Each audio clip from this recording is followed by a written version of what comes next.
Ngozi yaamai vedu yapedza musha vedu wee.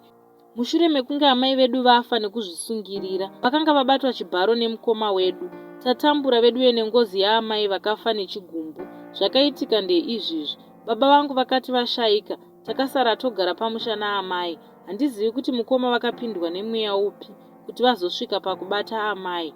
Mai vaigara kutaurira sawira wavo kuti mwanakomana wangu ari kundipfimba, kusvika pagarwa padare. Mukoma ndipo pavakadzingwa kumusha nevehukama hwekwana baba kuti watishora kukumbira mukadzi wedu bonde. Mukoma vakaenda, asi vakaenda kumusha kwaamai vedu, uko vakanonyepa kuti kuvengwa handina kubvira ndakadaro. Vakagara kumusha kwaamai kusvika vawana varoora. Vakazodanana nemunin'ina wavadzimai vavo vakamupa mimba. Pedzezvo vakapfimba zvemukadzi wasekuru vakamupa zvemimba. Ndiko pavakabvako vachidzingwa. Hatina kuzoziva kuti vakazonogarepi from there.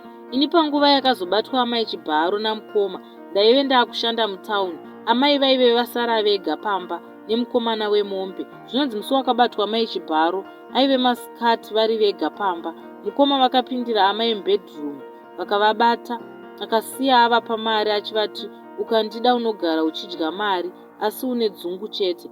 Vakati hanzi akavavimbisa kuti aizopota achiuya achirara pamba navo mubhedroom mavo manheru.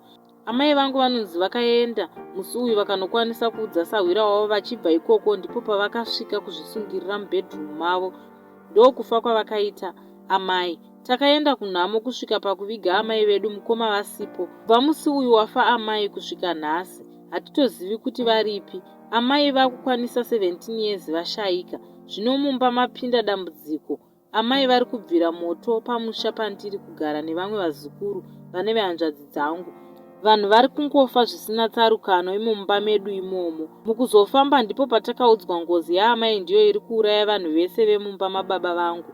Takaungana semhuri tikaita konde kuti tiripe, asi musi watakada kunoripa, mombe dzese dzatainge tatenga kuti tiripe dzakangobatira moto watisina kuziva kwawakabva dzikatsva masikati machena. Takasara tangoshama izvezvi kuti tikwanise kuunganidza mari yekuti titenge dzimwe mombe. Mari yacho haisi kana kutombobatika. Munongoziva upenyu hweruzevha hwakaoma kuunganidza pfuma iyi. Izvezvi tinoti takagara tinoona moto paguva raamai uchiuya pamba wosvikopisa zvipfuwo zviri pamba.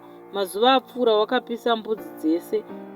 Vedu wee tatambura, chinorwadza akaita izvo hapo. Tave kufira yemumwe, asi zvisinei hazvo, ndibatsirewo kana kuti mutisanganisewo nevangakwanisa kutigadzirirawo dambudziko iri.